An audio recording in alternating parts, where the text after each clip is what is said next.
All right. Hello. What's up, Wing Chun? Number one. Good job. What's up, Losh? Number two today. Hey, Benjamin.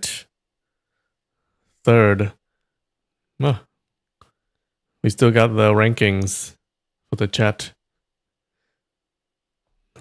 All right. How you guys doing? So, I went to Comic Con in Montreal. It was pretty big. I didn't know it was that big. But yeah, there was a lot of people. What's up, Nikki? I didn't get to go to everything. I think they had a big old art, like artist alley. Yeah, I didn't get to go through much of that. I did buy something though. Bought some coasters. Okay, like they had these. There was this one place where they sold these wooden coasters, like round coasters, where they laser etch some stuff on it. I bought some of those. That's pretty cool. How was the maple syrup? It was good. I like maple syrup. Canadians are cool too. Yeah. The con people were all right. There are some cool costumes. There was a Master Chief costume that I took a picture with. Oh, so good. Did they put my channel logo on the glass? No, they did not.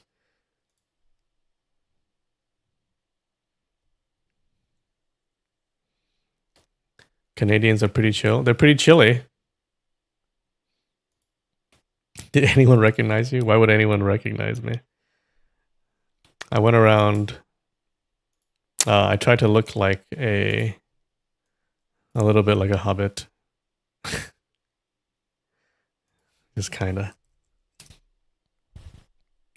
Let me show you the Master Chief. I think I have a picture.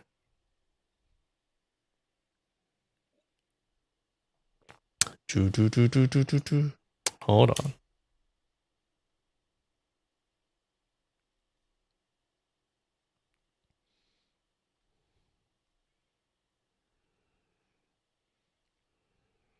Hold on.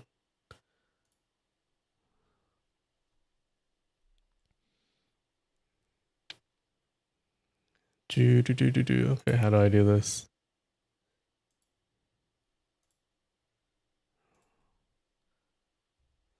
Give me 1 second.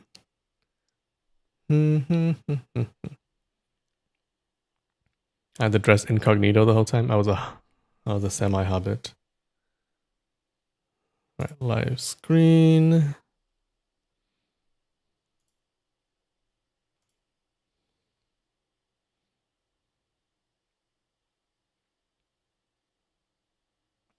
Don't have the Master Chief. I do have a photo of a Fallout armor dude. I don't know what you call those guys. All right, hold on. Check it out. That's pretty cool, right? Yeah, that's me. I don't think my feet are big enough, but maybe. What do you think?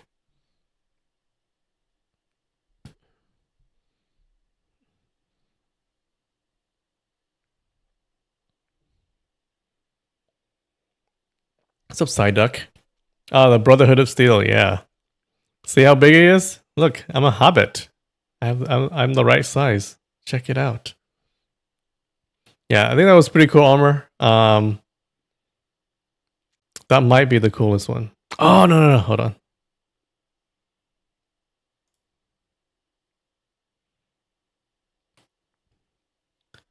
There was this orc that looked really good.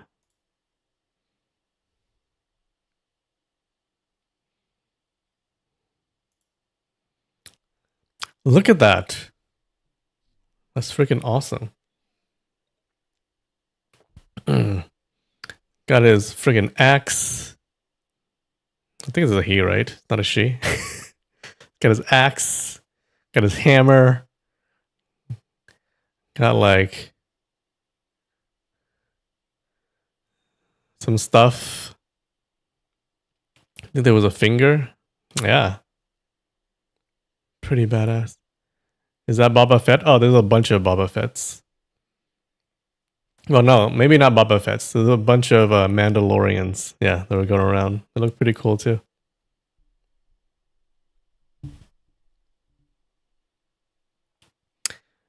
Yeah, well, that was fun. It didn't smell that bad, so that was good. I was kind of worried about the smell. I went to Anime Expo one year. Okay, Anime Expo was huge. It was in LA. Um, and the LA Convention Center is pretty big, right? But there was just there was a lot of people. It was packed. And sometimes you're walking through and you just get this whiff. And you're like, oh my God, what's going on? It's true. The con smell is true. I remember I was sitting in a panel. I forgot what panel it was, but I was just sitting in a panel and there was this dude sitting next to me. And I don't think he showered. I don't think he put on deodorant. It was not good. I was like, oh my God. That was my first like convention. Yeah, it was not a good experience.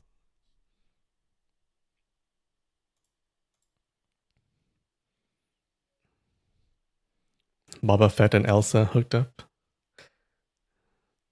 Oh, I didn't see that. That is a slutty Elsa in the back. Wait. True.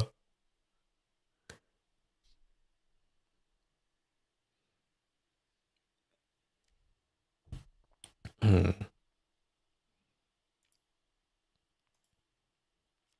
Any other picks? Okay. I took a pic of tired Superman in the subway. You know, it's the end of the day. He saves a bunch of lives. It's time for him to go home. He's tired, okay? He's got his little water bottle. It's like, I gotta go. I can't do this anymore. Took off his cape. Like, he's not at work anymore. He's like, this is off hours.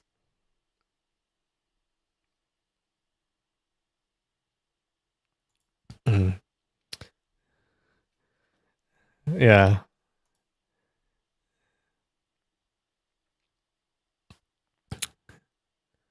This is Zelda? Oh, is it? Is it Link? Zelda is the princess, right? Link is the protagonist. What else? Oh, there was this guy. Dragon Ball Z dude. Oof. I like that. He was very confident. I was sitting there. I saw this guy who was just walking around this corner, just showing off uh his topless body here. Just walking around. Hey guys, take a picture of me. That guy was cool.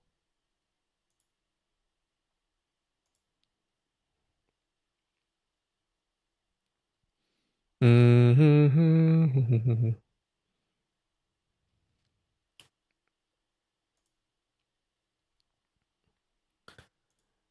Here's Gandalf next to a Nazgul. Is that the Nazgul King?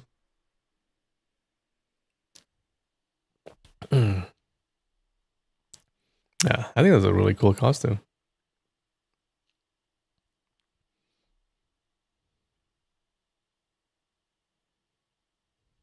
Gandalf looks good too. Yeah, they both look really nice.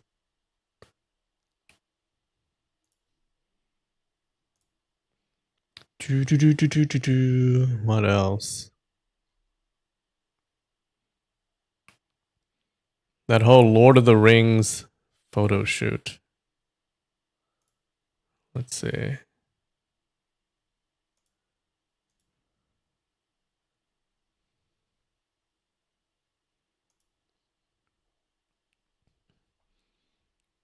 Nazgul GF. This is Lord of the Rings photo shoot. Bunch of Gandalfs, some Nazguls. You got Frodo here in the front. This is cute. Whoops. What am I doing? Stop. Got some elves. Got some hobbits. Yeah.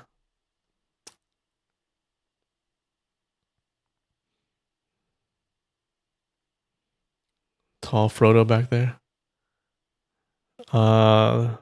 This is one other dude. Hold on.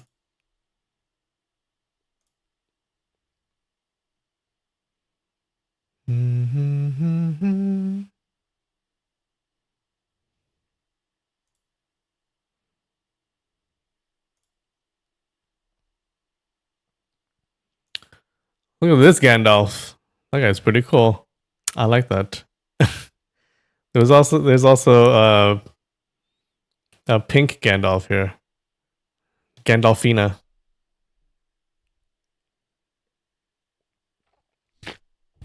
What's up, Rude Noise? There was a cowboy? Where?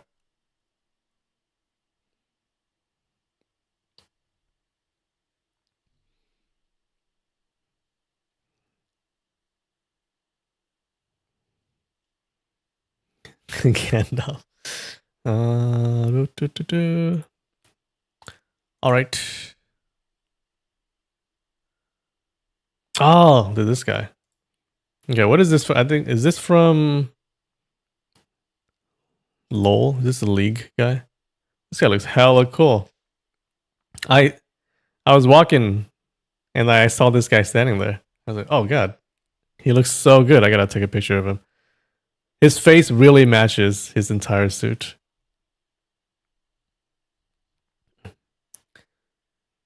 Yeah, where is he from, guys? Is it League?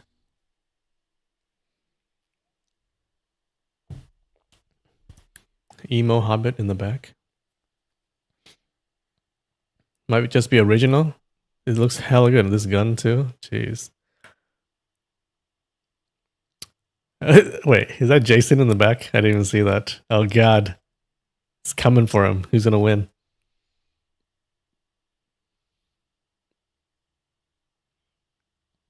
Yeah, I think that's a really cool costume.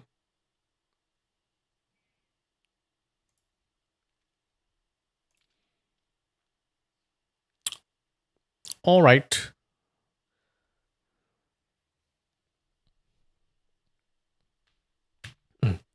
Wait, is that Michael Myers? Oh, sorry. I got my horror villains mixed up. Oh, there's also a Star Wars place. Yeah. A few Mandalorians. Got a droid here. Got some Jedis.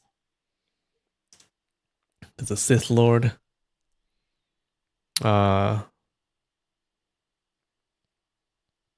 There's also this little guy.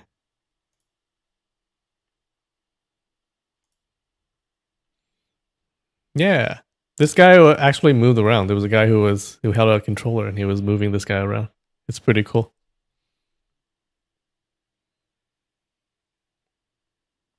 You're assuming that droid is a statue? Yeah. I believe that thing did not move.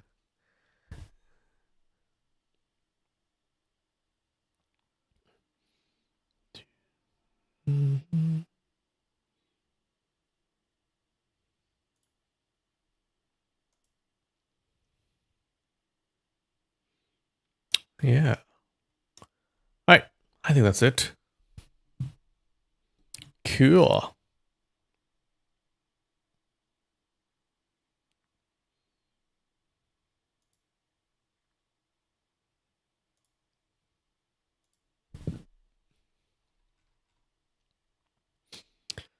All right. Shall we do the games? Let's do this.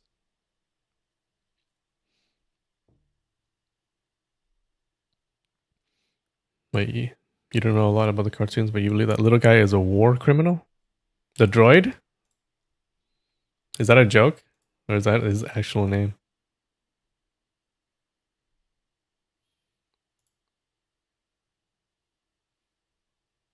Dun, dun, dun, dun. Yeah, what? Yeah, joke or yeah, actual name? They would name a droid war criminal.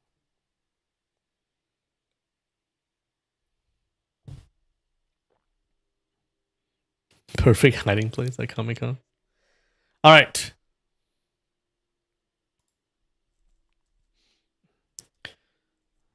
Let's see if I can do this in 2 minutes.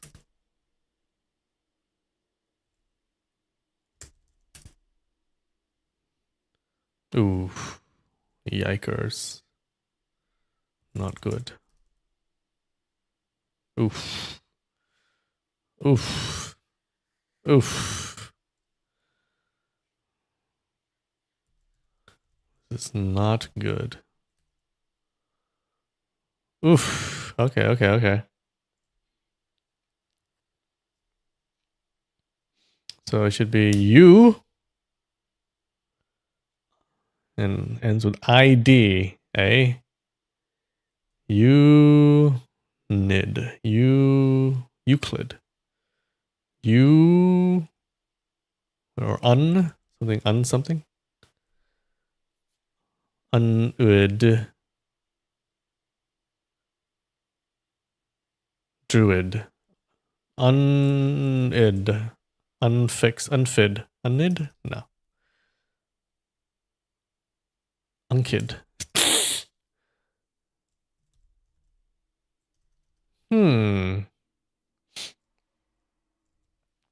Ukid. Ook. Uk. United. Unid. Unid. Unfix. Unfid. Unbid. Unbid? Would that be a thing? Unbid? That would be a weird Wordle word, I think. I don't think that's the case.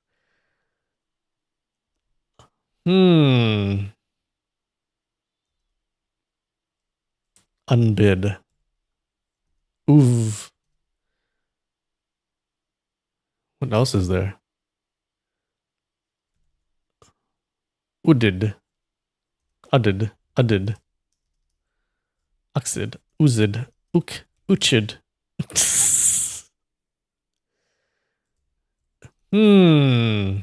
Uck. Udge?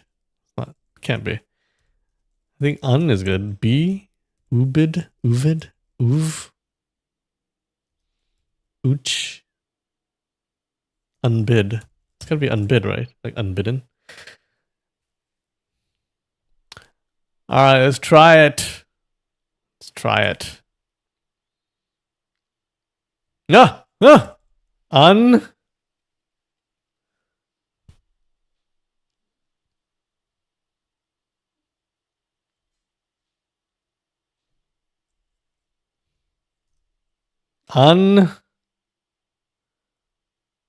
Unwood. Undid. Undead. It must be. Woof. Okay. Woof. Umvid.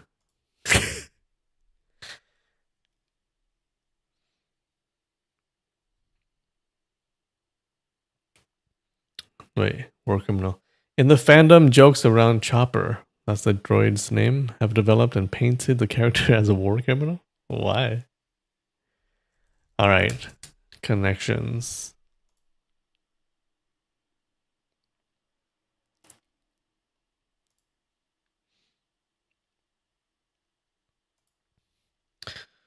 Sporty, jolly, ice, ginger. Baby powder, compact, scary. Fast flounders, Mr. Sky. Belled? Sleek. A butt? Roy. A butt? About.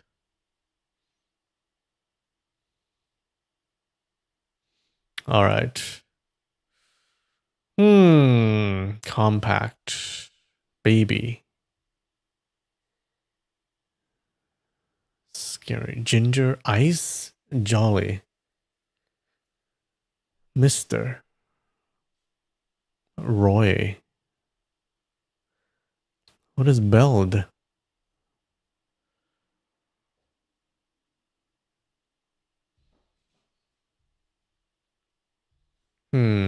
A car can be fast, can be sleek, can be sporty, and can be compact, I think.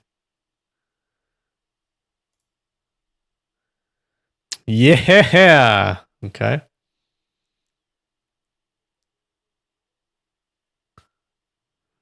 All right. It gets harder, huh? Baby, flounders, flounders, a butt. Roy, scary. Huh. Roy. Why Roy? Why Sky? And what is Beld?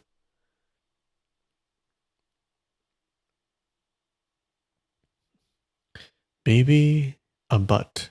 Ginger. Ginger, powder, ice. Some kind of food? Baby, jolly, scary, Mr. Ugh. Powder, ginger. Ginger powder. Ice powder.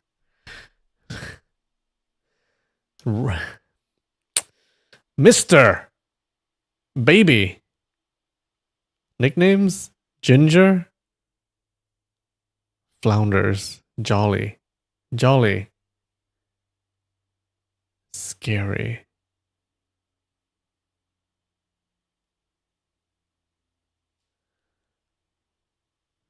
Scary. Wait, hold on. Scary Spice? Ice Spice? Baby Spice? Is there a Baby Spice? Ginger Spice. Do I know my Spice Girls? I think so. Right? I'm stupid. Not even close. There's no ginger spice, is there? Mr. Spice.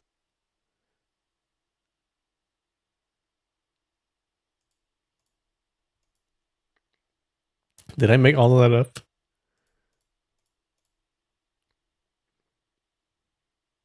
Oh no! Mr. Flounders. Ice. A butt. What?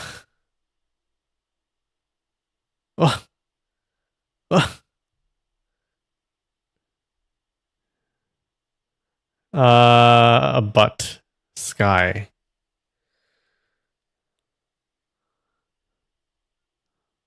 I don't know. Oh no. Yeah, I'm just gonna have to guess. Roy. Roy. Sky. Ice. Ice, ice, baby.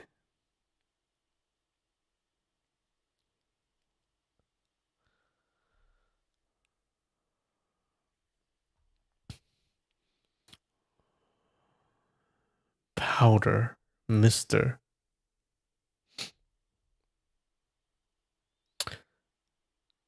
I have no idea. What? Roy? What is Roy doing there? Roy? Sky might be a name. Ice? Could be a name. Beld? A butt. Hold on, hold on. A butt? There's a butt is about, but it's missing an O.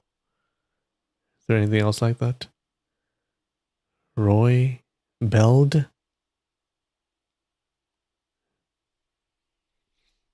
Mr. Like mystery?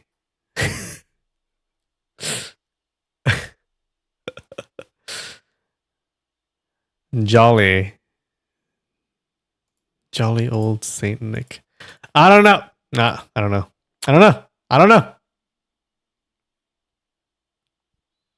Scary. Roy might be scary. But Mr. No! Flounders. The fish. Ginger.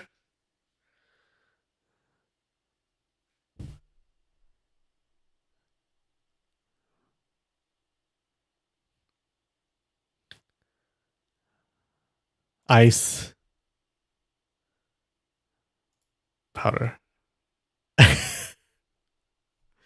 No! No! Scary. Jolly.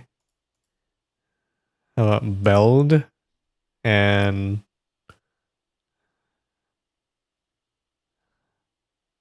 flounders. All right. What the hell is it? Shades of blue? How would I know that? Words before Roger? Wait.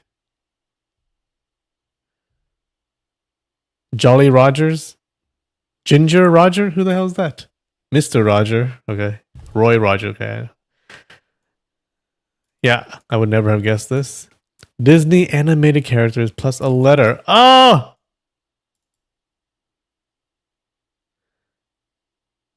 Oh, Scar. Scary.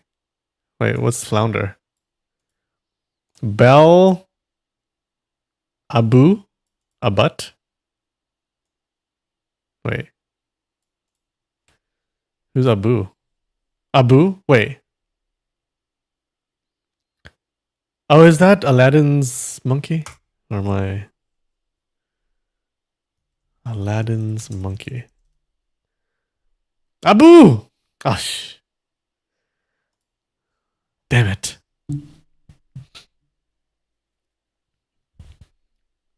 Two categories were fake. Roy Rogers. Okay. Who's Ginger Roger? Ginger Roger. Ginger Rogers.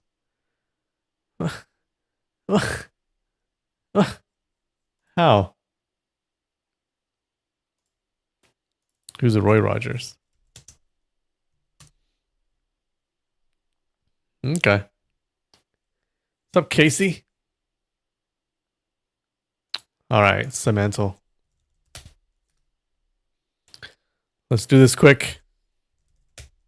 Dancer. Burger. Eat. Food. Game. Play. Spice. I like that I made up the Spice Girls. Wait, who are the Spice Girls?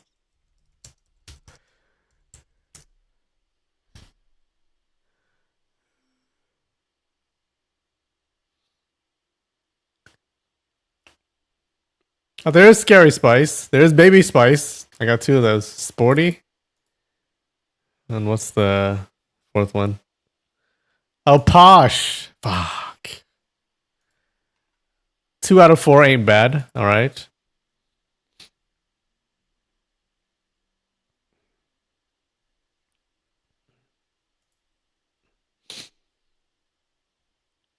Sugar.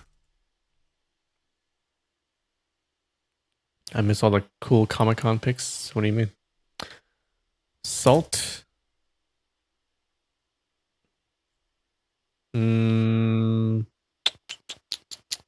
Spice.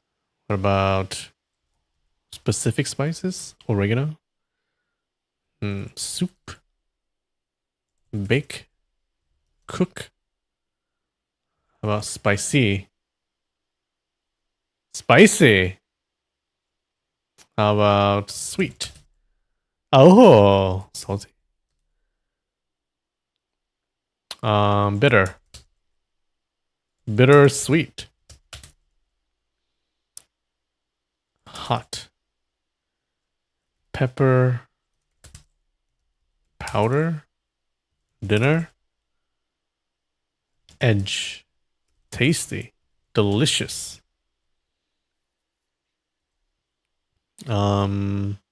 Savory. They're all pretty low. Buttery. Oily.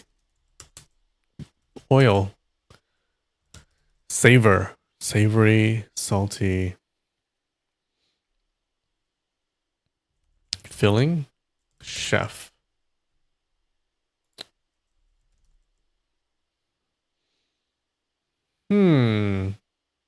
Spoon. Bowl. Kitchen. How about umami? Ooh, mommy. Waste. Trash. No. Eggs. Sour. Saute. Plate. Okay, salty is there, but is not that high, so it might not be that close. Salty, wet, dry. Tomato. Season. Seasoning. Recipe. Bake. Bland.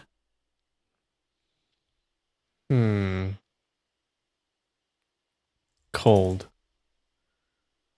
Grill. Flavor. Flavorful. How about good? Bad. Hmm.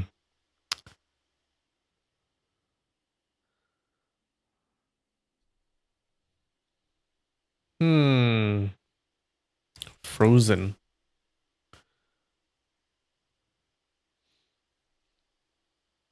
Posh. Spicy. Did that. Spoiled. Burning. Fire. Rancid. Water.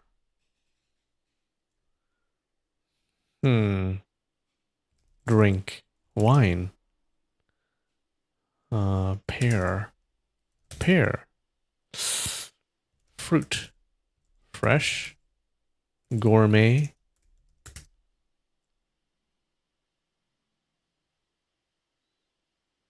Delicious. They would try that. Drunk. What is it? Meat. Meaty. Hard. Tough. Tender. Juicy.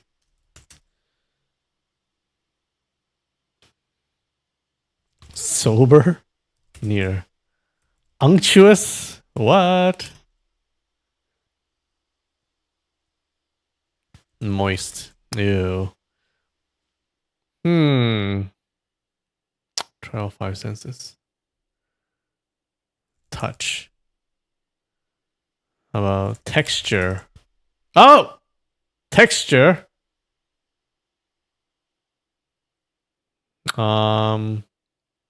Soft.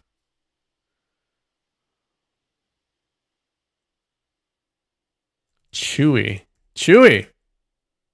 Texture. Flaky. Flaky. Huh. Cake. Crunchy. Character? Huh. Has character. Has texture. Mouthfeel?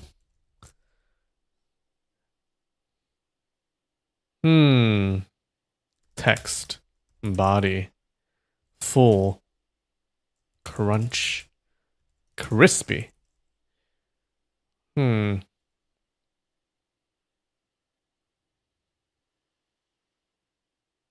Greasy.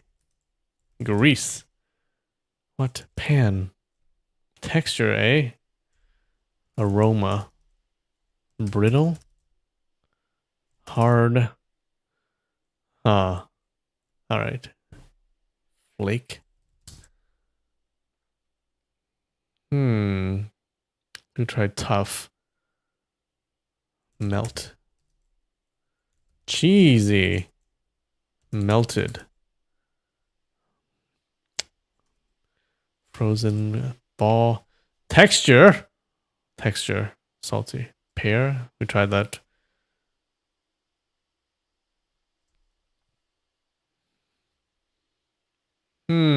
Coarse. Bread. Dough. Doughy. Doughy. Melt. So we got that. Intense. Texture. Feel. Rub. Derivative. Okay. Got a food critic here. Firm. Melt. Flat. Delicate. Delicate! Soft. We tried that though. Messy. Gooey. Delicate. Fizzy? What is fizzy?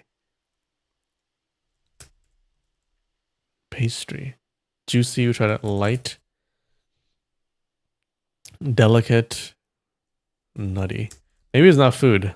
What else can be delicate? Like clothing? Porous. Delectable. Delicate. Breezy. Easy. Cover. Girl. Airy. Huh. Delicate, eh? Fragile?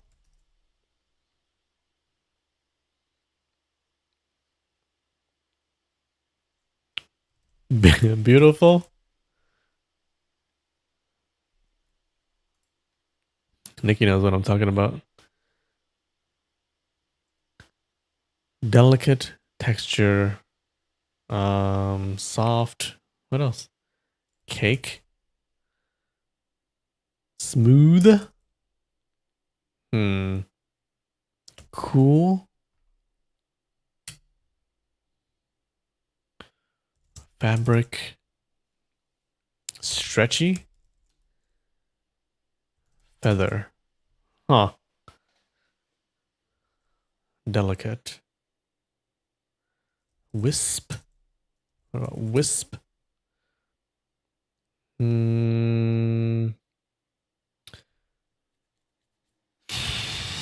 Flare. Huh. No, sheer.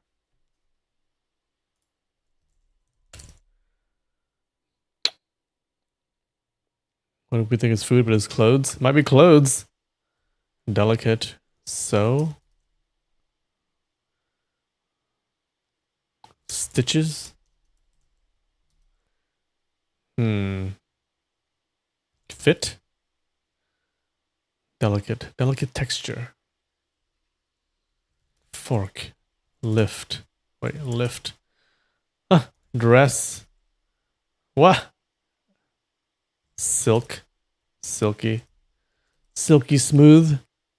Silky's kind of high. Dainty. No.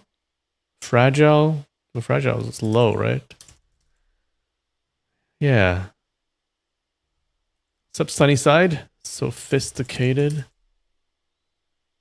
Aha. Complicated.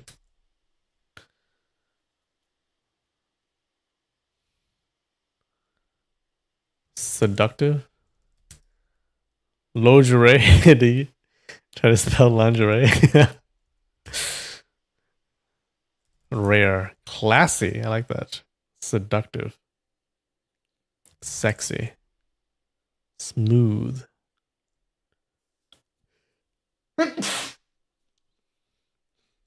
Chic. Sensual. Oh, okay. Chocolate. Oh.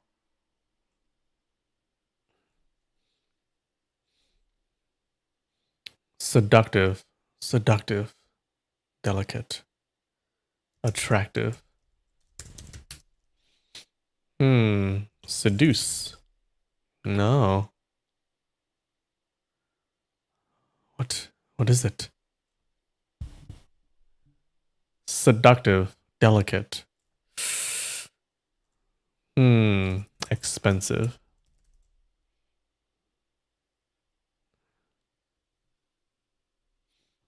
Pie. Alluring. Allure. Feminine. Feminine. Masculine. They're both very close. Gender. Feminine, masculine. Human. Enticing. Human.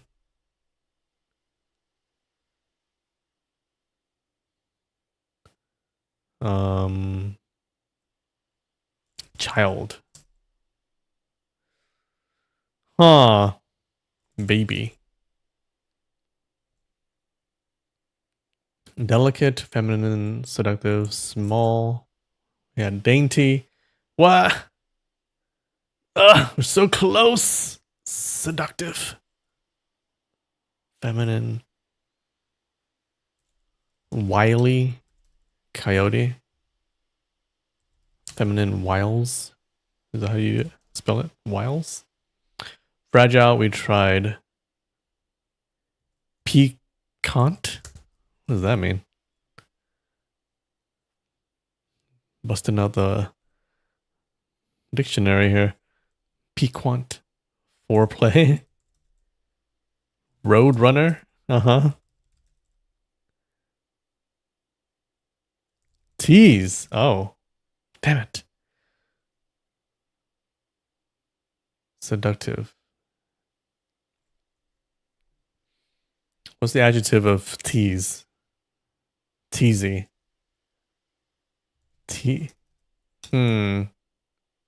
Teasable.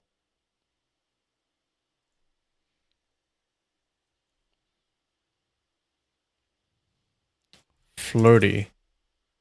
Prude. Oh. Rogue.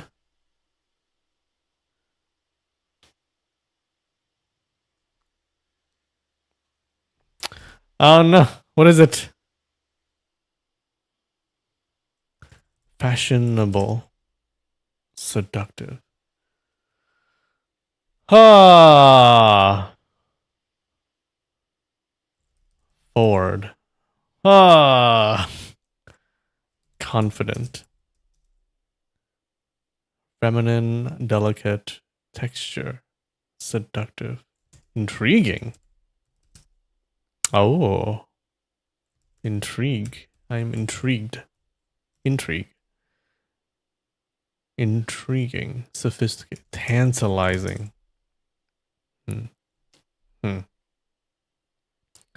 Seductive. Dreamy. Hot. Dreamy. Seductive. Fascinate. Fascinated. Fascinating. Fascinating. Interesting. Seductive. Subtle. Oh! Good job. Wow. So good.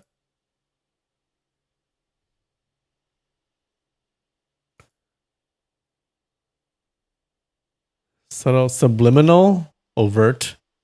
Well, overt is next to subtle. Unsubtle. Nuanced. Subtleties. Huh. Okay. Seductive is not subtle. It could be, I guess. We got here from Spicy. We got here from the Spice Girls, I think.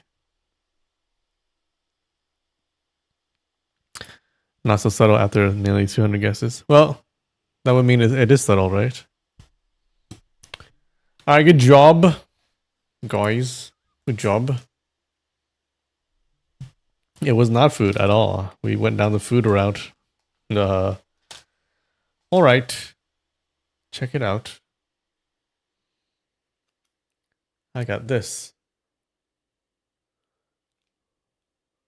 Can you see? Some jelly kind of thingy. Yeah. Gotta have to suck on it subtly.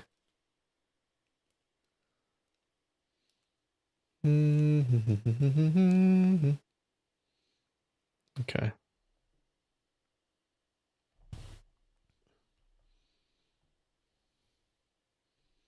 Read it for you? I can't read it.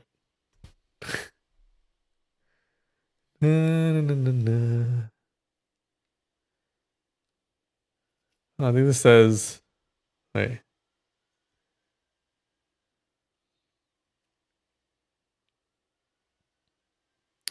Should be Zeddy. Jetty? Jetty? Jetty? City? Can you see?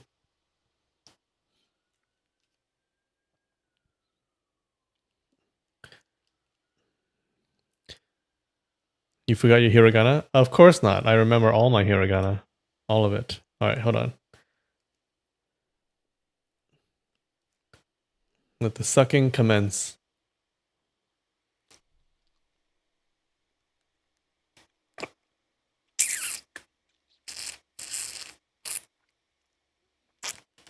Hmm.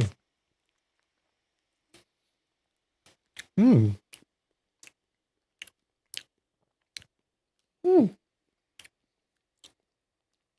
Pretty good.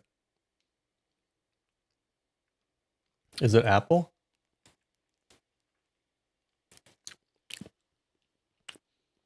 No, it's grapes. Hmm. Mm. Alright. A little bit sweet. Pretty good.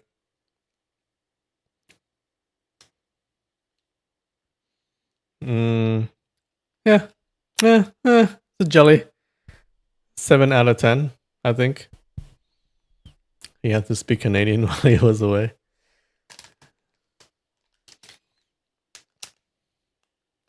Alright, next is this. What is this? Whoa, Psyduck, you guessed it. What the?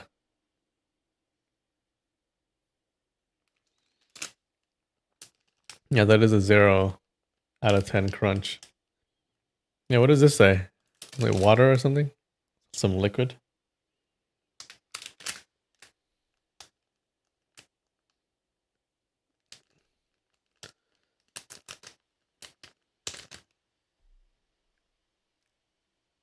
Hmm. Hmm. Hmm. Oh no. Oh no.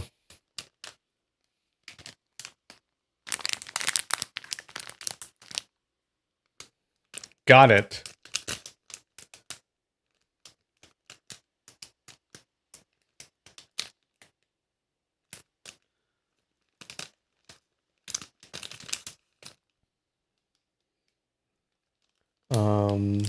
I think the different flavors. No, wait. Yeah, I think they're different flavors. Well, at least they're different colors. There's a bunch of these. Yeah. Is it jelly or is it like? Is it liquid? Hmm. You see Remon? All right. I do not think it's jelly.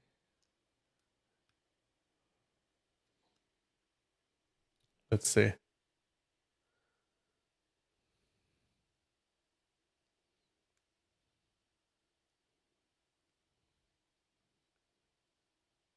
I believe it is liquid. My goodness. Hmm. Wait, it might be jelly. Hold on.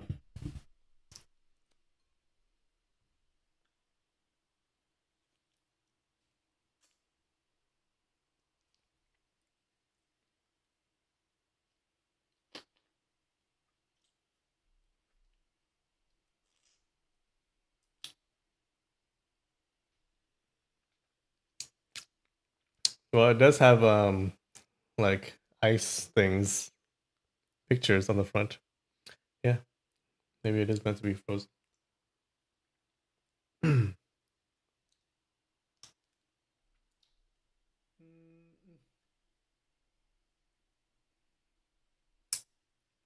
All right. Oh no, it is jelly. It's jelly.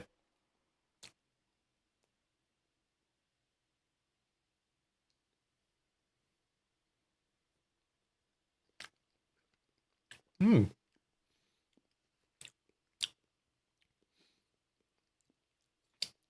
There's like a ginger taste to it too. Ooh. Kakigori jelly.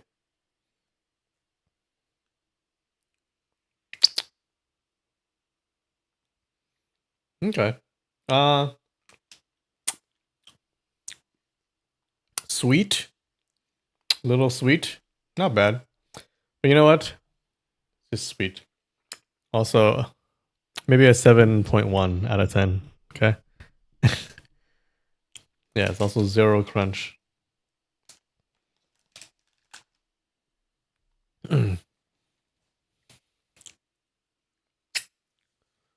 Sunny side 6.2. Ah, good guess. 6.7, good guess.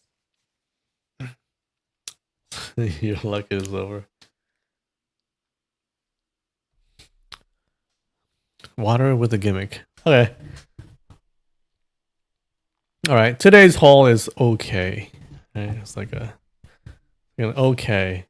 It is kind of hot today, so maybe some jelly is good.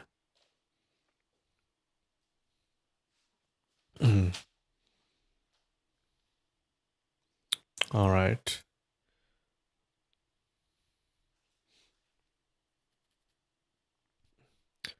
What are the other flavors? You think I can read? No idea. I saw a green thing. Maybe it's lime. I'm gonna say lime with ginger. That's my story. Sticking to it. All right. So, ready? What happened last week? So last week, Huang Yaoxi, he's fighting with the Taoists of the Chenjin sect and Ku Zhen'e. Guo Jing thinks that Huang Yaoxi killed his masters, so he joins in when it seems like they were losing. Okay, so Huang Yaoxi is pretty powerful. In the middle of the fight, the Taoist Ma Yu demands an explanation for the deaths of one of the Chenjin disciples and of Zhou Bo Tong, because they think Huang Yaoxi killed them. But Guo Jing tells them that Zhou Bo Tong is still alive, and the disciple was killed by Ouyang Feng. So the fight stops. The Taoists no longer have a grudge with Huang Yaoxi. But then Guo Jing accuses Huang Yaoxi of killing his masters, the five freaks of Jiangnan. Now Huang Yaoxi is confused at first because I think he invited them to his island. Okay, so last he saw, they were still alive, and he didn't kill them. But he hates explaining himself. Okay, so he just accepts the responsibility. He's like, y'all think I'm bad? I'll just be bad. The fight starts again because of this until Huang Rong comes and she says that her father did not kill the five freaks, but no one listens.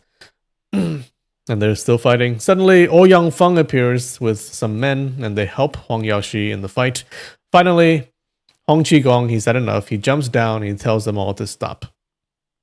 Now, even though Hong Qigong hasn't recovered his martial arts yet, he pretends that he's fully recovered. He berates everyone for fighting prematurely. He says the duel was scheduled for the next day, not today. So everyone kind of stops fighting out of respect for Hong Qigong. But Guo Jing is still mad, and he accuses Huang Yaoxi of murdering his masters. Now Hong Rong, she's begging her father to tell the truth, that he didn't do it. But Huang Yaoxi refuses. He just accepts responsibility for their deaths because he's Huang Yaoxi, I guess. And then afterwards, some ships arrive. Who could they be? Yeah, some very official ships. That's where we left off. How's that?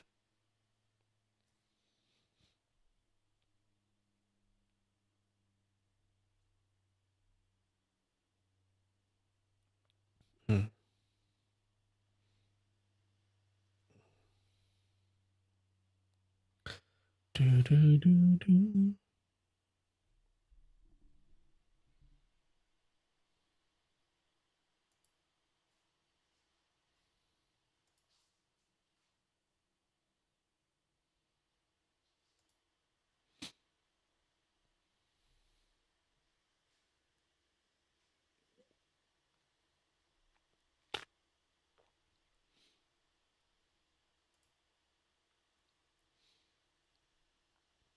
All right. Chapter 35 At the Iron Spear Temple.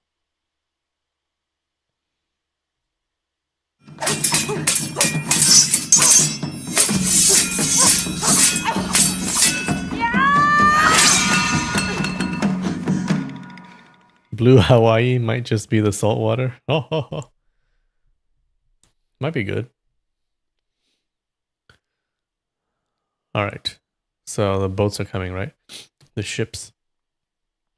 The boats drew up to the shore, and some 20 or 30 people disembarked. Peng Lianhu, Sha Tongqian, and the others all among them. The last two to step onto land were an odd pair, one tall, one short. The tall one was Prince Zhao of the Jin Empire, Wen Yan Hong Lie. The short one was Qiu Qianren, the master of the Iron Palm sect.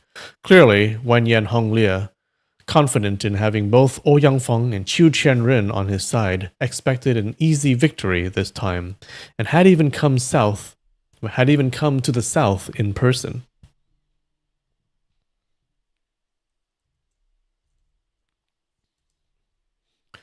Huang Rong pointed at Qiu Qianren and said, "Father, this old man once struck your daughter with a palm, nearly killed me." Huang Yaoxi had witnessed Qiu Qianren's disgrace at Guiyun Manor, but hadn't realized it was actually Qiu Qianzhang posing as him. He thought, with such mediocre skills, how could he have injured my daughter? He was quite puzzled. By now, Ouyang Feng had already joined Wen Yan Hong Lie and the others, discussing matters in low voices. All right, Sunnyside, have fun. After a while, Ouyang Feng walked up to Hong Qigong and said, "Brother Qi, when the contest starts, you won't intervene on either side. Did you not say so yourself?"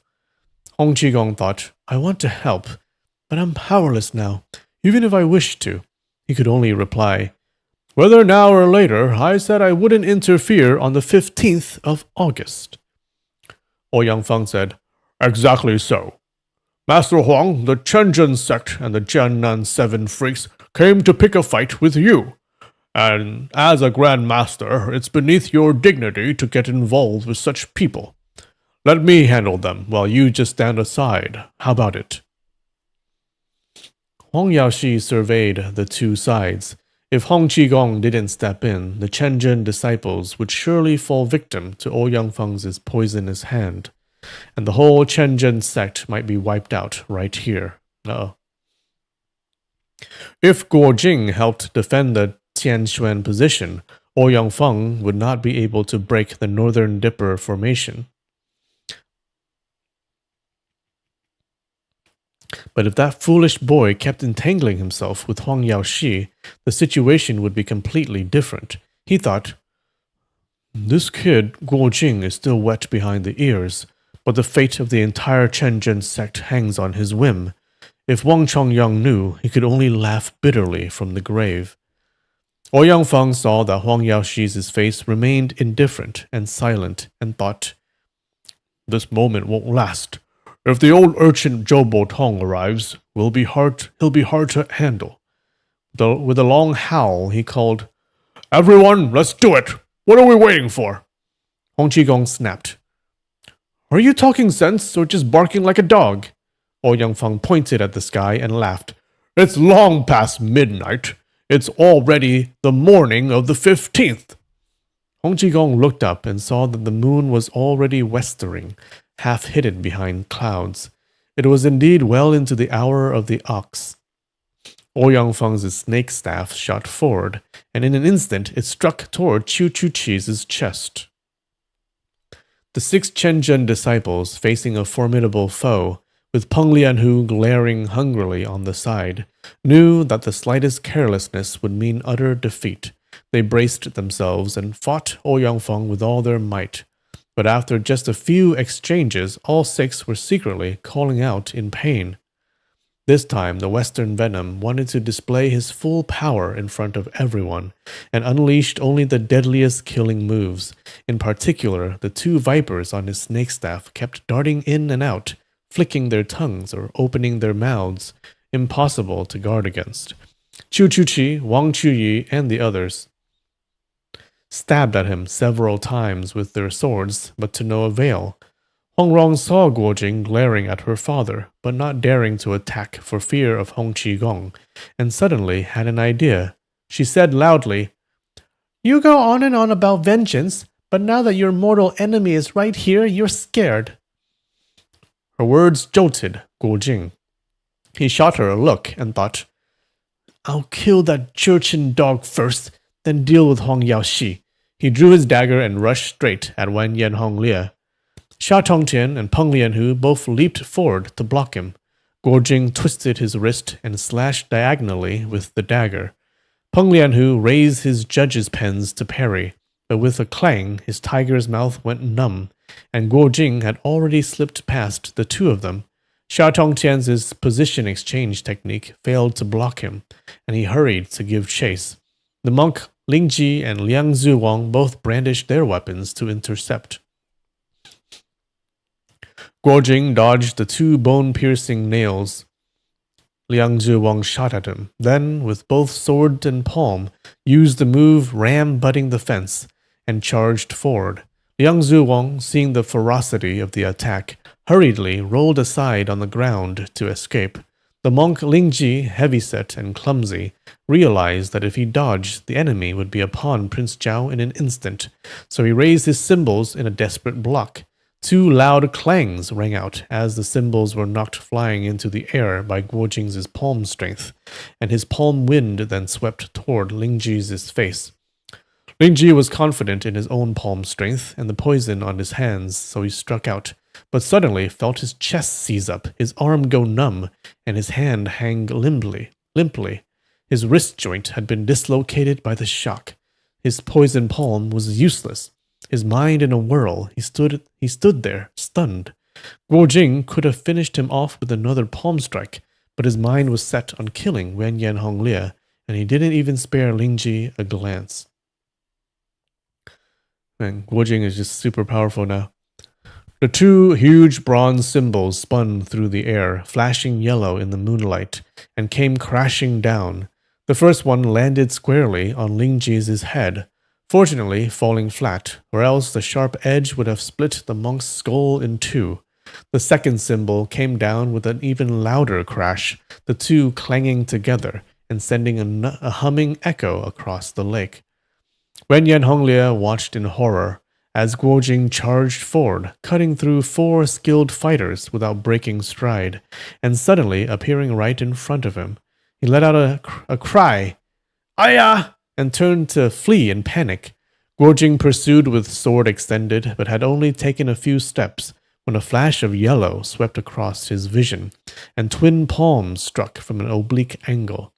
Guo Jing twisted aside and thrust with his dagger, but the momentum of the attack knocked him off balance.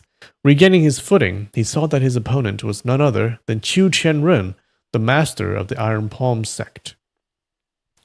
Knowing Qiu's martial skill surpassed his own, Guo Jing had no choice but to abandon his pursuit of his enemy and face Qiu with full focus, sword in one hand, palm in the other. Peng Lianhu, seeing Guo Jing tied up with Qiu Qianren and with Liang Zhiwang and Sha Tongtian guarding Wan Yan Hong Lie, realized that their situation had just barely stabilized. He leaped toward Ku Jian'e with a smirk. "Hero Ke, why has only one freak of the south shown up?" Ku Jian'e had already lost his iron staff, hurled into South Lake by Hong Rong. Hearing this taunt, he flung a spiked caltrop and immediately jumped backward. In the dim moonlight, the caltrop flew with deadly force. Having once suffered the effects of this poisoned weapon, Peng Lianhu was like a bird startled by a bowstring. too terrified to parry with his judge's pens. He stabbed the pens into the ground and vaulted into the air. With a hiss, the caltrop skimmed beneath his feet. Seeing Ku Jian'e unarmed, Peng Lianhu gritted his teeth and attacked with both pens. Ku Jian'e, with his crippled leg, normally relied on his staff to move. Hearing the wind of the attack approaching, he barely managed to dodge 2 steps sideways. His left leg gave out as he landed, nearly toppling him. Peng Lianhu was delighted. Keeping one pen in defense, wary of a sudden counter, he struck fiercely at Ku's back with the other. But Ku Jian'e rolled away just in time.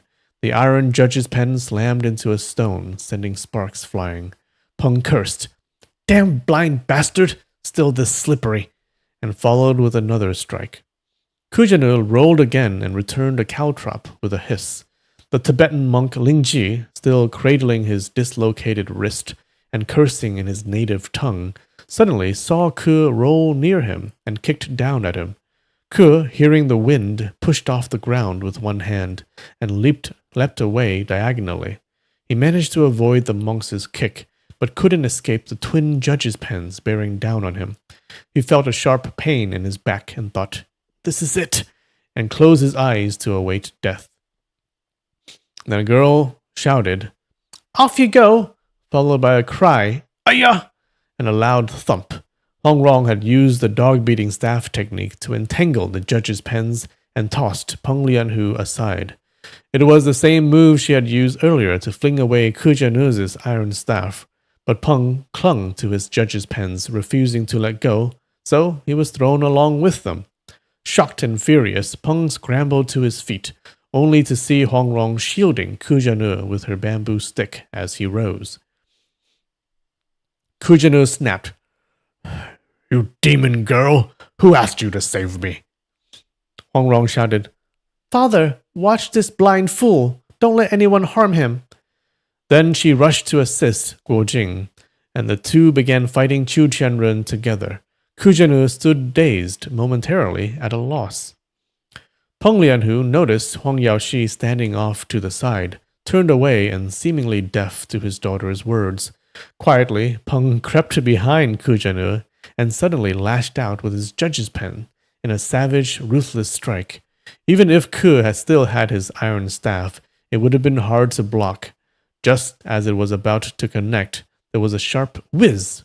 A tiny object flew through the air and struck the pen, shattering it to pieces. It was just a small stone. The blow jolted Peng's wrist with a sharp pain, and his judge's pen fell to the ground. Shocked, Peng looked around, unable to fathom where the stone had come from, or how it had carried such terrifying power. Then he saw Huang Yaoxi, hands clasped behind his back, head still turned toward the clouds on the horizon. Ku Jian'e, having heard of Huang Yaoxi's finger-flicking divine skill back at Guiyun Manor, knew this rescue had come from him. But instead of gratitude, it only fueled his rage. He lunged at Huang's back and roared, "6 of my brothers are dead! Why leave even one of us alive?" Huang Yaoxi didn't turn. When Ku was within 3 feet of him, Huang casually flicked his left hand backward. Ku felt a powerful force shove him, and he toppled helplessly to the ground. His chest churned, blood surged, and for a moment he couldn't rise at all.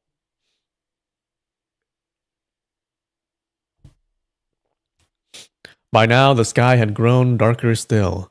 A dense fog rolled over the lake and spread across the sandbank, curling around everyone's legs. With Huang Rong aiding him, Guo Jing was now evenly matched against Chu Qianren. But on the other side, the Chenjin sect was in dire straits. Hao Datong had been struck in the leg by the serpent staff, and Sun Bu'er's Taoist robe had been torn nearly in half. Wang Chuyi, secretly alarmed, realized that if the fight dragged on, someone on their side would inevitably die or be gravely injured. While Mao Yu and Liu Chuxuan pressed the attack, Wang quickly pulled a flare from his robes and launched it with a hiss. A streak of light shot across the sky. The fact was, each of the 7 masters of Chenjin had taken on many disciples, so the third generation of the sect had grown numerous. Aside from Yin Jiping, promising students like Li Qichang, Zhang Qiqing, Wang Qitang, Qi Qicheng, Chang Qixian, and Zhao Qijing were all among them. For this duel at the Pavilion of the Rain and Mist, the seven masters feared that Peng Lianhu, Sha Tongtian, and others might bring a large group of followers to overwhelm them by sheer numbers. So they brought their disciples to Jiaxing as well, instructing them to wait by the southern lake and rush to their aid if they saw a flare. They do love the students with Z names. Yeah. Well, I think everyone from that generation needs the G name, right?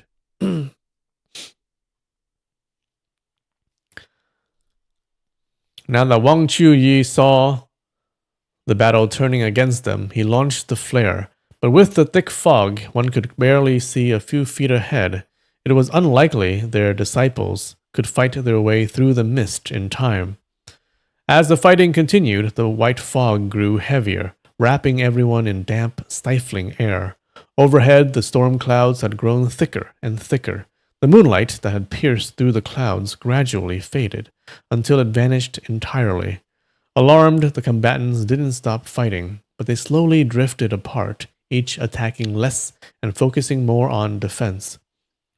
Guo Jing and Huang Rong were fighting Chu Qianren together when a dense bank of fog surged between them. Guo Jing suddenly lost sight of both Chu and Huang and quickly disengaged to resume his hunt for Wenyan Honglie. He widened his eyes, trying to catch the gleam of Wenyan Honglie's golden crown, but the fog was so thick he couldn't see more than a few feet ahead.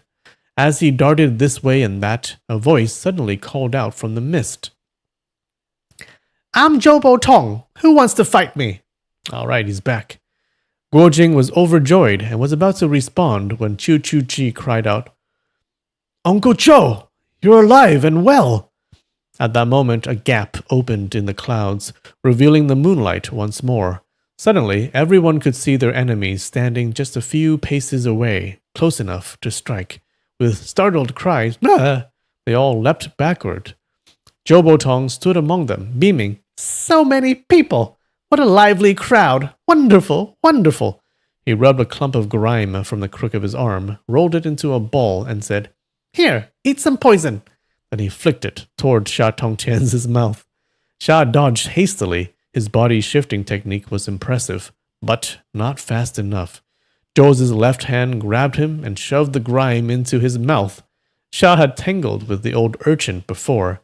He knew that if he spat it out immediately, he'd just get beaten up worse. So he held it in, silent, knowing Zhou's tricks rarely involved real poison.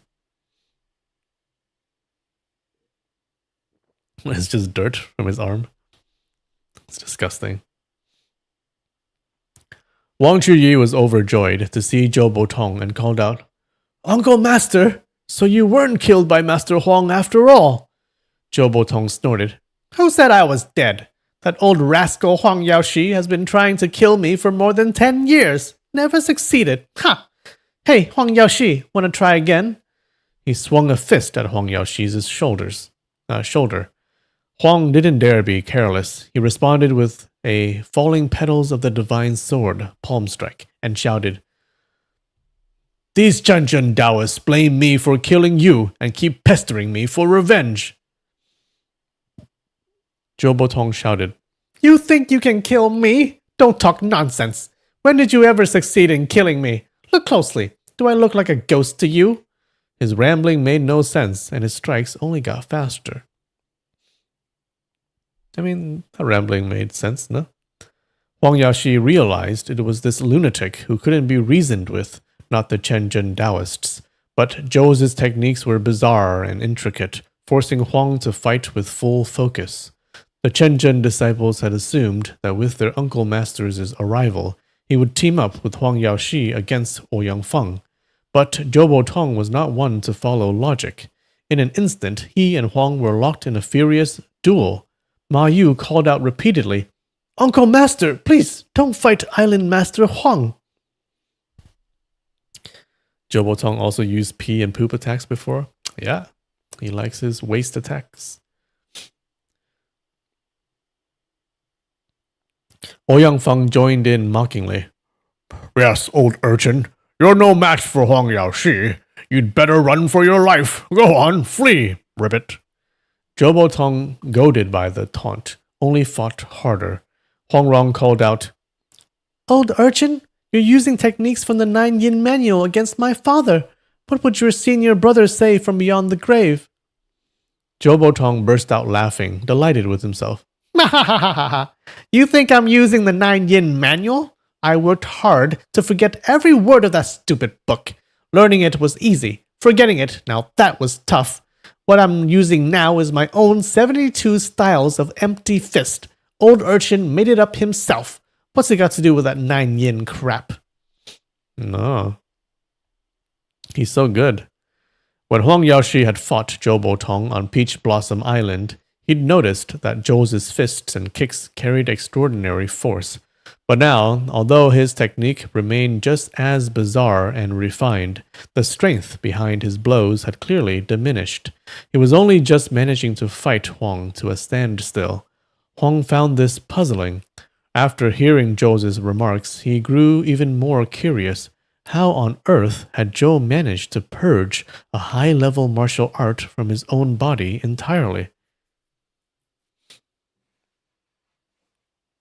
Oh no, he isn't invincible anymore? Once he forgot it, he probably recreated it? Oh, looks like he did forget it. Oh no, so he's not like super powerful anymore? He's still powerful, but he's not like a dominant force. Ouyang Feng, glimpsing through the mist that Zhou Botong and Huang Yaoshi were locked in a fierce battle, was secretly delighted. But he also worried if Zhou defeated Huang, he might join forces with the Chenjin sect to deal with him instead. Thinking this the perfect opportunity to break the Big Dipper formation, he swung his snake staff with renewed aggression. The formation immediately began to falter under the pressure. Wang Chuyi and Liu Chuxuan shouted, Uncle Master Zhou, kill Ouyang Feng first! Seeing his fellow disciples in danger, Zhou Botong immediately shifted tactics. Left palm, right fist, horizontal strikes, straight punches. As he approached Huang Yaoshi, he suddenly burst out laughing. His palm turned into a fist. His fist turned into a palm. Horizontal became vertical. Vertical became horizontal. Huang was completely caught off guard by this freakish move. He threw up his arms to block, but Zhou's palm tip brushed his brow. Though not injured, it stung fiercely. Oh, wait, is he like... Maybe he's better now. Oh.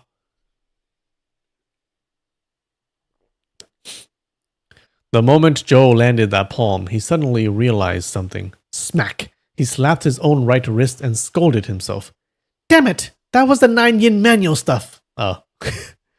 Huang Yaoshi was slightly taken aback. But before he could react, his own palm had already flown out, swift and silent, landing squarely on Zhou Botong's shoulder. Zhou bent at the waist and dropped his shoulders, crying, Ow! Karma sure comes fast! The mist had thickened to the point that visibility was nearly zero. Worried his two masters might get hurt, Guojing helped Kujano to his feet and led him over to Hong Qigong. He whispered, Masters, let's rest at the pavilion of the rain and mist for now. We'll act again once the fog clears. Just then, Huang Rong shouted, Old urchin, are you going to listen to me or not? Zhou Botong replied, I can't beat your father, don't worry. Huang Rong said, I want you to go fight Old Venom, but don't kill him. Zhou asked, Why not? His fists and feet didn't slow down at all. Huang Rong warned, If you don't listen to me, I'll spill your dirty little secrets. Zhou barked, What secrets? Nonsense. Huang Rong sang slowly. 4 silk looms, weaving mandarin ducks to lie side by side. The line struck Zhou Botong like thunder. He turned pale and cried out, Fine, I'll listen to you. Then he shouted, Old Venom, where are you hiding? Ma Yu's voice drifted from the fog. Uncle Master Zhou, take the Polaris position and surround him. Huang Rong added, Father, that Chu Chenren colludes with foreign invaders. He's a treacherous scoundrel. Kill him quickly. Huang Yaoshi called out, Child, come to my side. But within the heavy mist, there was no sign of Chu Chenren. Suddenly, Zhou Bo Tong's voice rang out again, laughing. Ha ha ha ha ha! Old Venom, kneel and kowtow to Grandpa. Only then will I spare your life today. By now, Guo Jing had just finished escorting Kuzhenu and Hong Qigong to the pavilion and turned back to search for Wen Yan Honglie. But to his shock, in that short moment, not only had Wen Yan Honglie disappeared, but Xia Tongtian, Chu Qianren, and the others had also vanished without a trace. Oh, they left? And where's Yang Kang, guys? I felt like he should be here. Zhou Bo Tong's voice came from the fog again. Huh? Where'd old Venom run off to? At this moment, the wet fog had grown unbelievably thick, an extraordinary phenomenon. Though everyone stood near one another, they couldn't see anyone's face clearly. Only hazy silhouettes loomed in the mist, and even their voices sounded muffled and distorted, as if some barrier separated them. Though many among them were seasoned in facing deadly foes, the sudden blindness brought on by the fog made every heart uneasy. This is where Zabuza shows up? Oh, that would be cool.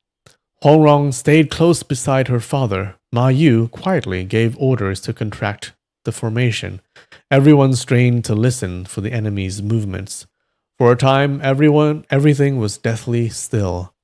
Suddenly, Chu Chuchi cried out, Listen! What's that sound? Everyone heard it, a hissing, slithering noise, rising from all sides, growing louder and closer. Oh no, it's the snakes. Huang Rong shrieked, Old Venom's releasing snakes! How shameless can he get? From atop the building, Hong Qigong also heard it and shouted, That scoundrel set a snake formation! Everyone, get upstairs, now! Zhou Bo Tong, despite being the most skilled fighter present, had one lifelong fear, snakes.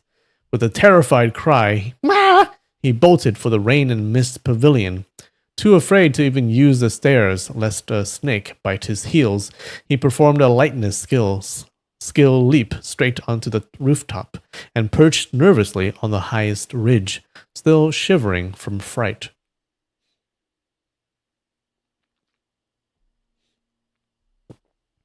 Soon the hissing grew even louder. Huang Rong pulled her father's hand and raced up the stairs. The Chenjin disciples held hands and groped their way up together. Yin Qiping missed a step, fell headlong down the stairs, and got a swelling on his forehead. Yeah, you goof. Groaning, he climbed up again. Huang Rong, not hearing Guo Jing's voice, grew anxious. She called, Brother Jing, where are you? She called several times but got no reply. Now, even more worried, she said, Father, I'm going to look for him. Suddenly, Guo Jing's cold voice came from right beside her. Why do you need to look? Don't call me anymore. I won't answer you again. He had been standing there the whole time. Hong Yaoshi flared with anger. You insolent brat! Think you're so important? With a swipe of his arm, he lashed out with a palm strike. Guo Jing ducked and was about to strike back when thunk, thunk, thunk, several arrows suddenly pierced the window lattice. Everyone was startled. Then came a storm of rustling sounds from outside as a volley of arrows rained in from the darkness. Ah, they're shooting arrows? From the clamor of voices, it was clear a crowd had surrounded the building. Someone shouted, Don't let the rebels escape! Oh no, they're trapped. All right. I think now is a good time for a break. All right, I'll be right back. 5 minutes.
看水中月不再谈，生命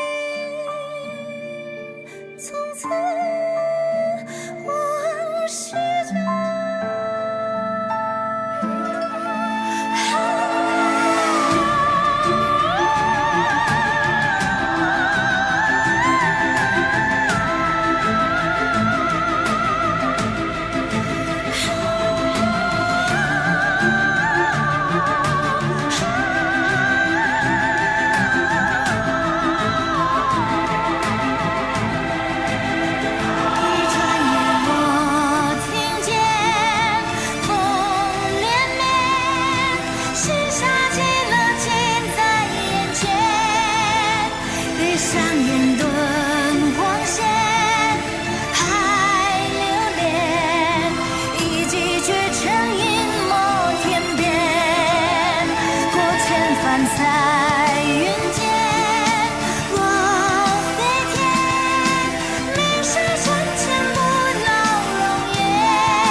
All right, we're back.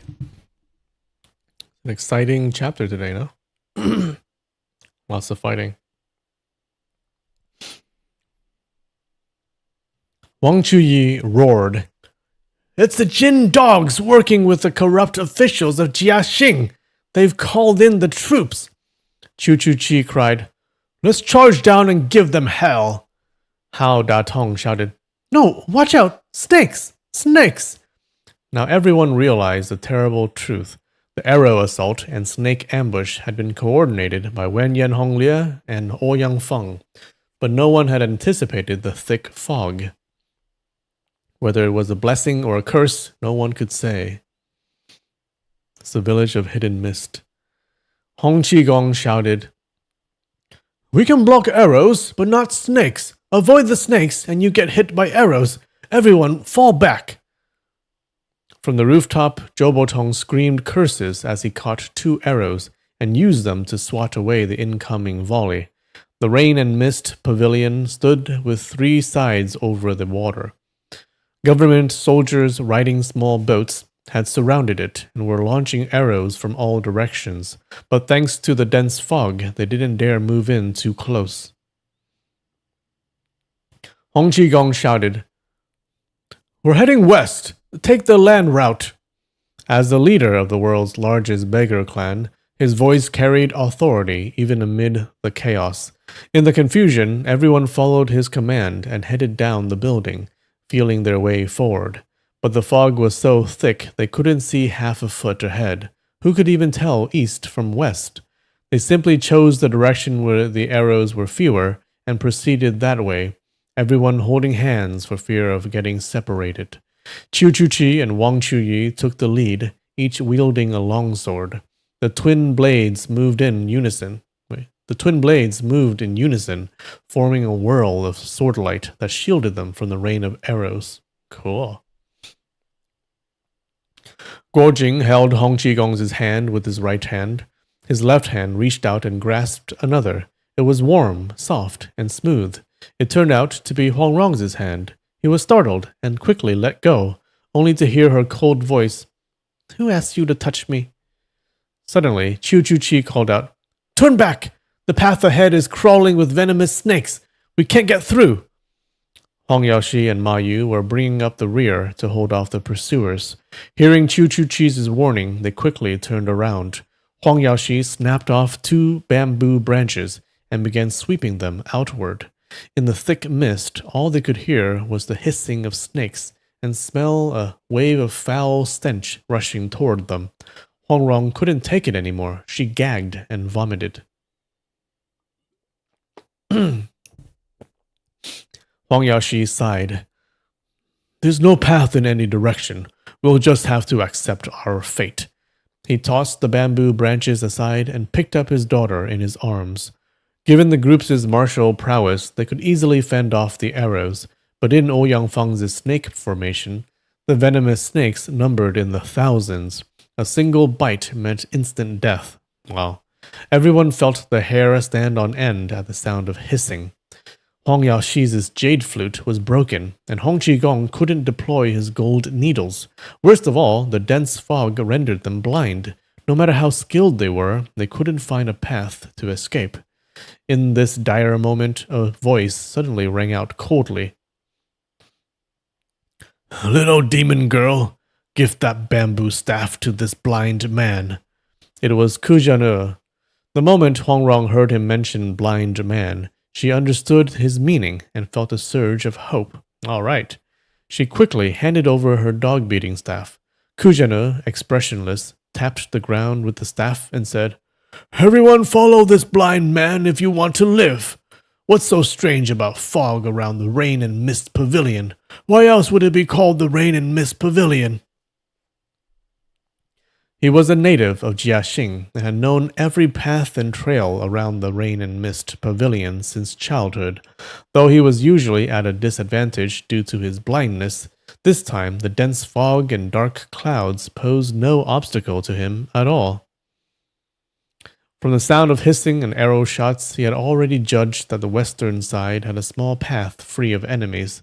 With a limp in his step, he led the way forward. Good thing we got a blind man here. However, in recent years, that small path had been overgrown with bamboo and was no longer passable. Kujan'e hadn't come this way in decades and didn't know it was now a dense bamboo grove. After only 7 or 8 steps, they were blocked by thick bamboo. Chu Chuji and Wang Chuyi stepped forward, swords flashing, slicing through the stalks, and opening a way. The others followed behind. Ma Yu shouted, Uncle Joe, hurry and come! Where are you?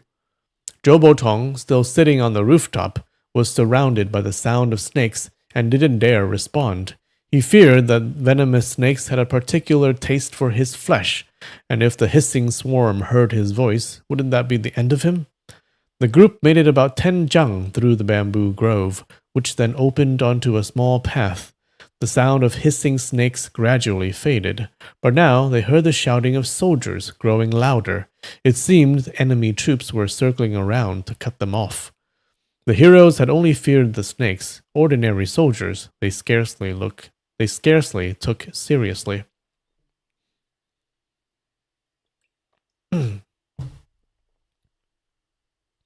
Chuxuan said, Brother Hao, let's go kill a few of those dogs and blow off some steam. Hao Datong replied, Let's go. The two raised their swords and moved to attack, but suddenly a barrage of arrows fell like a swarm of locusts. The two quickly raised their swords to defend. After walking a while longer, they reached the main road. Lightning flashed wildly, thunder rumbled continuously, and a torrential rain poured down. In just a moment, the heavy downpour washed away all the mist as cleanly as if it had never been there. Though the sky remained filled with dark clouds, human figures could now be vaguely distinguished. Everyone exclaimed, Great, great, the fog has lifted. Kujan'e said, The danger has passed. Everyone, go your own way. He handed the bamboo stick back to Huang Rong and walked eastward without turning his head.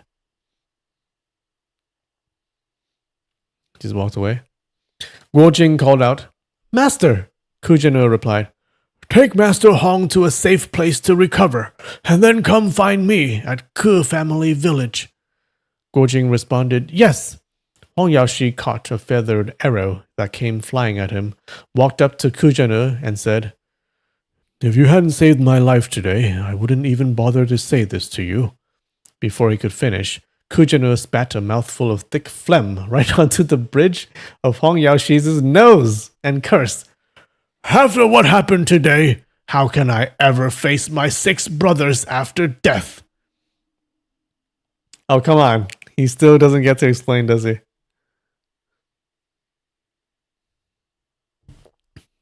This is too much, guys.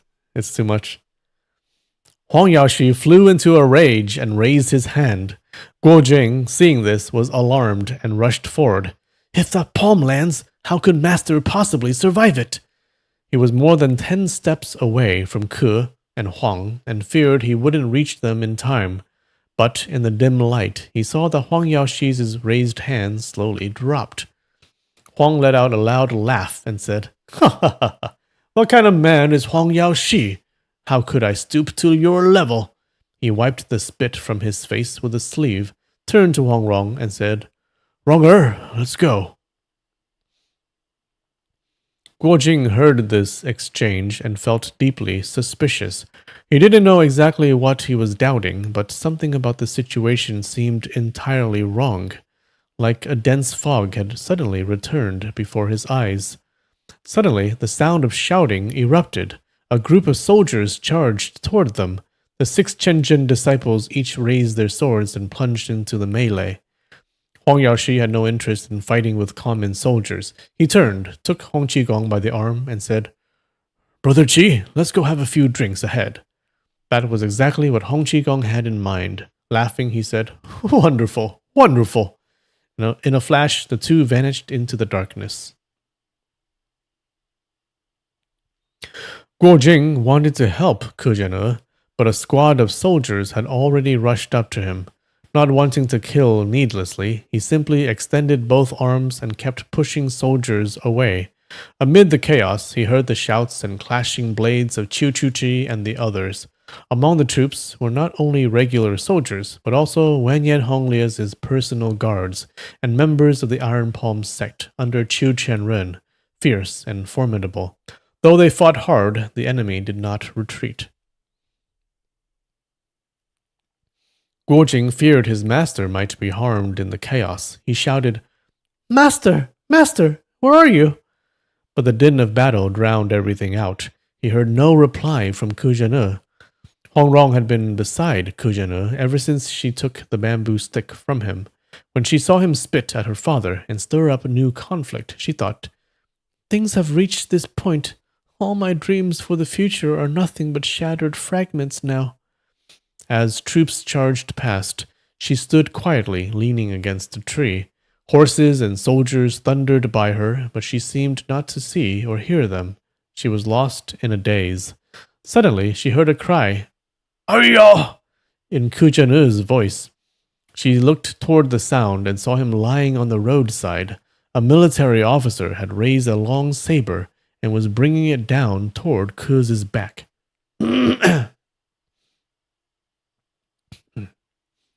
Ke Jian'e rolled on the ground to dodge, sat up, and swung his fist back, knocking the officer unconscious. He had just straightened his back to stand up when he collapsed again. As Huang Rong ran closer, she saw an arrow embedded in his leg. She immediately grabbed his arm to help him up. Ke Jian'e tried to shake her off, but one leg was already lame, and the other had gone limp from the arrow wound. His body wobbled and pitched forward again. Hong Rong caught him by the collar with her right hand and sneered, "Still trying to act like a hero?" With a light wave of her left hand, she struck the Jiajin acupoint on his right shoulder, using the orchid brushing acupoint hand. Only then did she release his collar and grab his left arm instead. Ke Jian'e tried to struggle, but half his body was numb, and he couldn't move. He had no choice but to let her support him, muttering curses the whole way. They had barely walked a dozen steps when they ducked behind a large tree to catch their breath.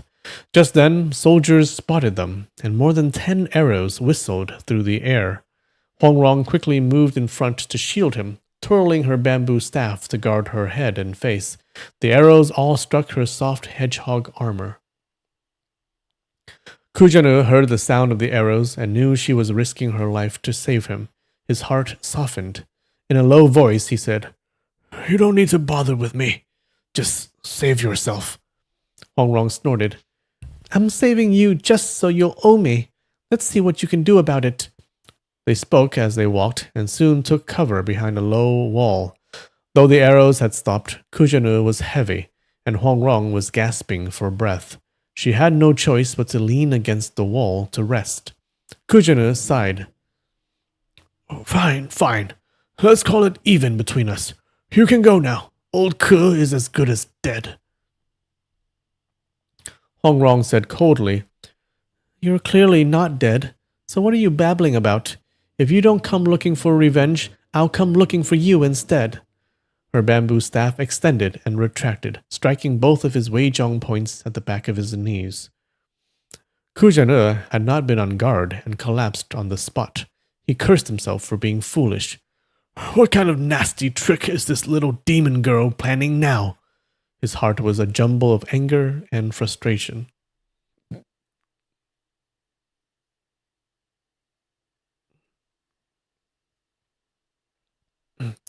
Hong Yaoshi really just left his daughter in a life or death situation to go have a drink. Yeah, and Hong Qigong too. They just left. They're like, oh, they're just normal soldiers. These guys can take care of it.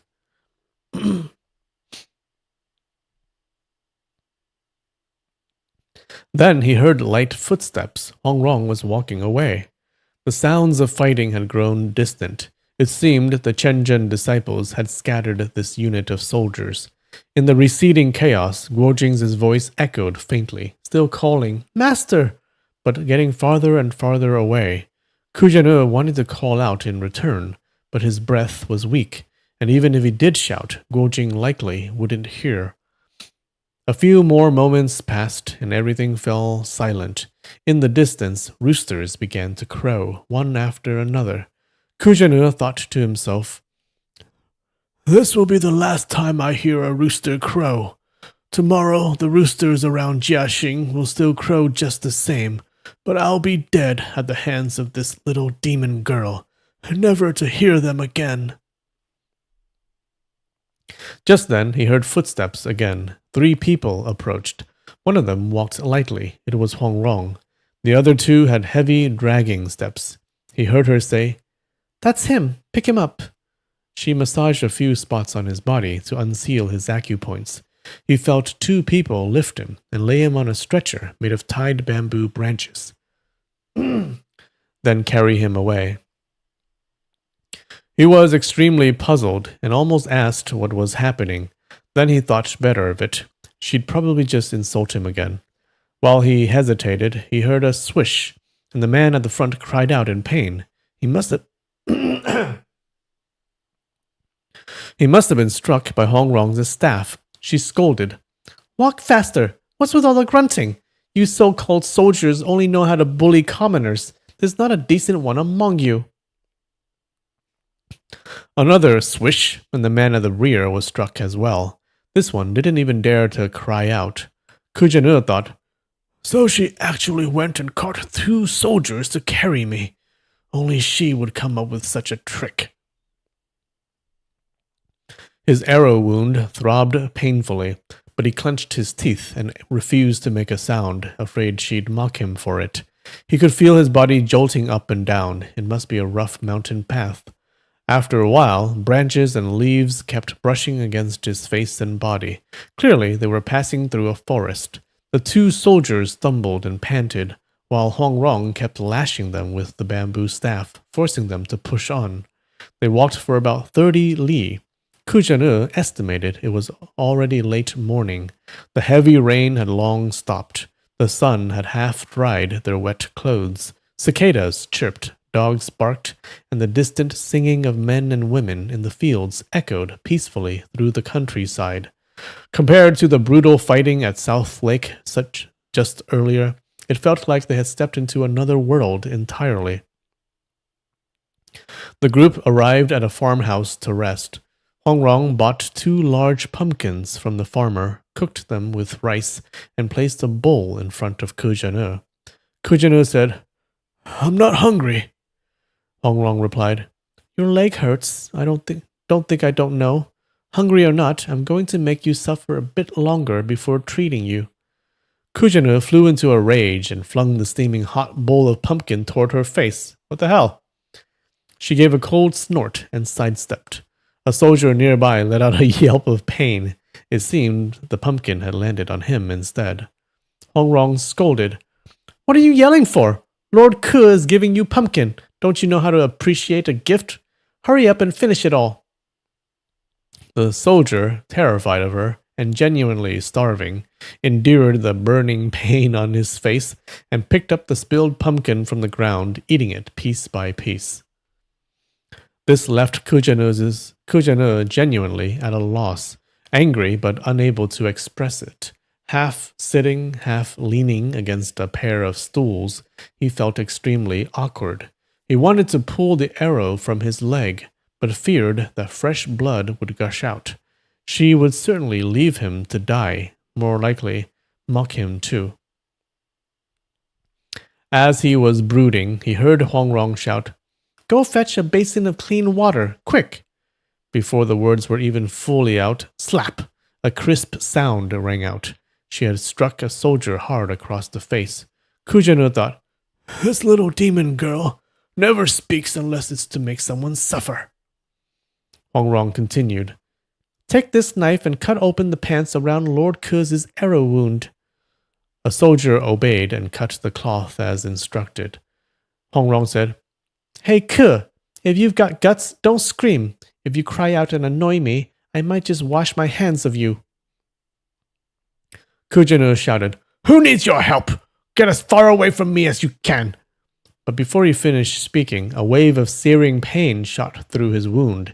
She had grabbed the arrow shaft and twisted it deeper into the flesh. Kujanu was both shocked and furious. He instinctively punched out with his fist, which triggered another stab of pain.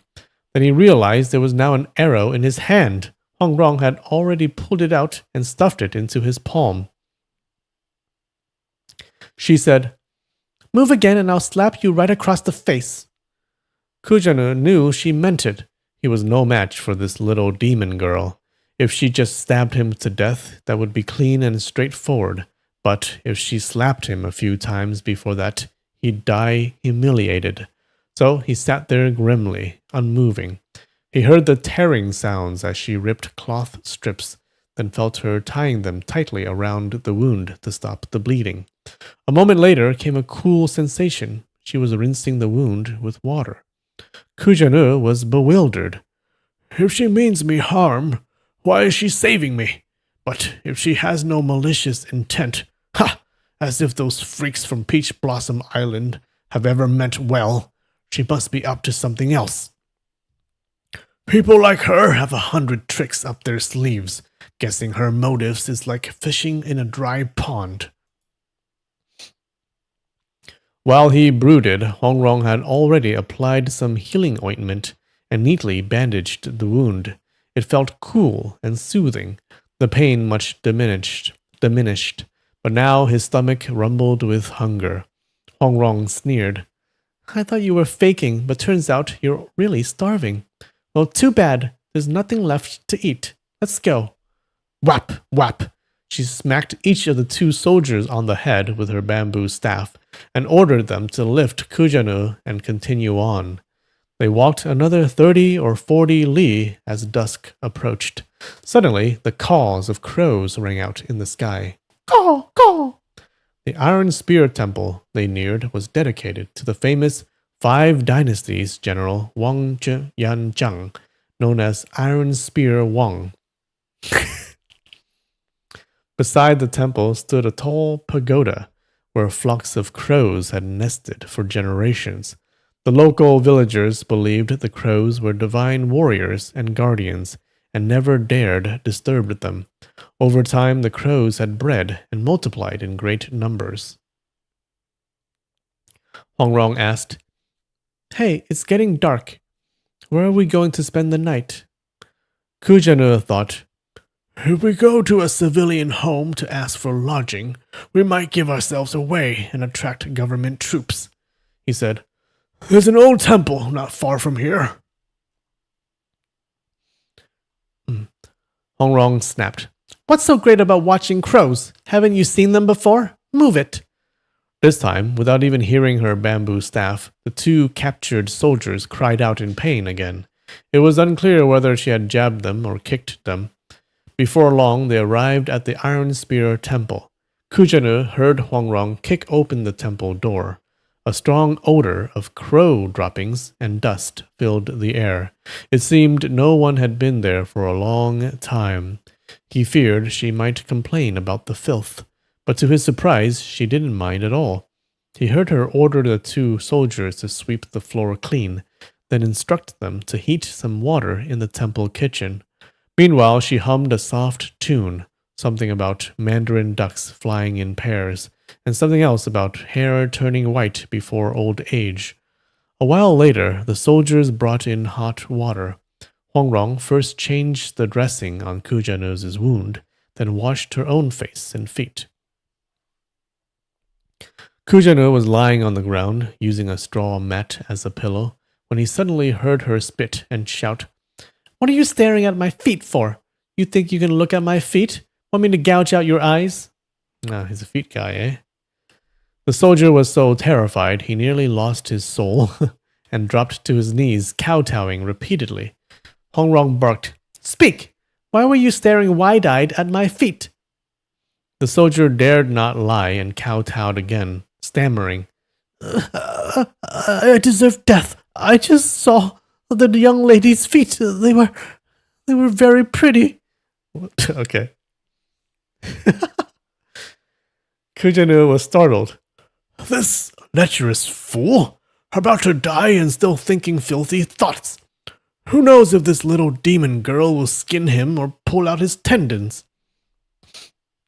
But to his surprise, Huangrong simply chuckled and said, "With that dumb look on your face, you can actually tell what's pretty."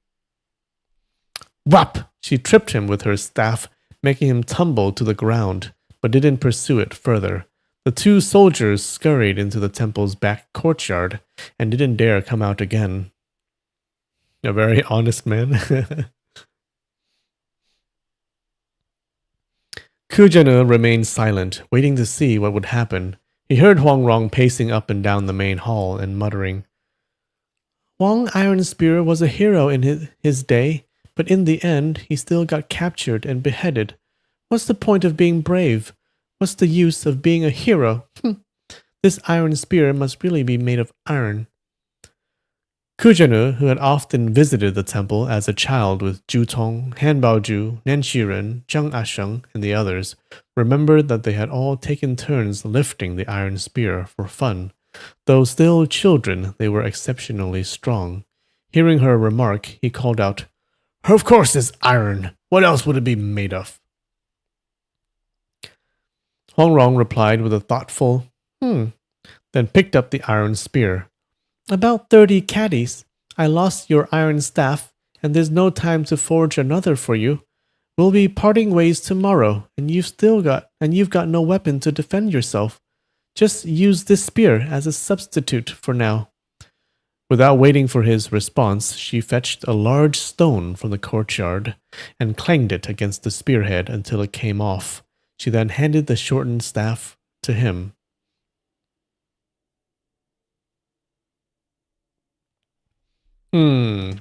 I think that's a good part to stop at. What do you guys think of the chapter? I liked it. Pretty eventful, no? A lot of fighting. Jobo Tong is back. And he has the new martial arts. I think he's pretty good. So when he said he had forgotten all of the 9 yin manual, turns out he didn't. Okay, how do you forget something like that? Yeah, so it seems like he still has it in his head and can still employ it. So I think he should be like the most powerful fighter right now, right? You forgot about the snake herd? Yeah, I guess snakes are very powerful. I mean, if you die just from one bite from one of those snakes, then I guess, yeah, it's pretty scary. I just hate how Huang Yaoshi refuses to explain anything. What the hell? Just tell people it's not you. I think he can resolve this very quickly, but he refuses to. Now Kujanu still believes that he killed everyone. Not cool. Alright, guys. I think we're good.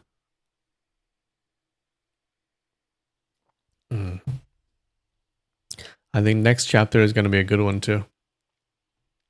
And I hope finally Kujanu will realize who actually killed his people.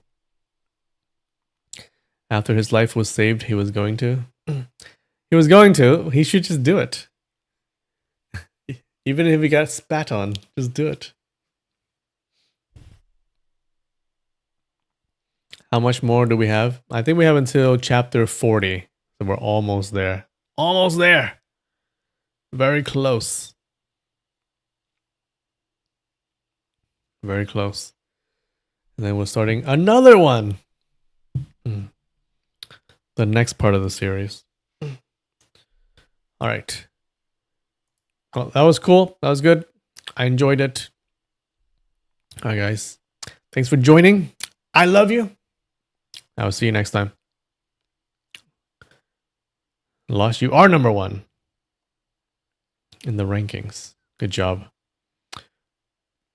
All right, guys. Have a good one. Bye.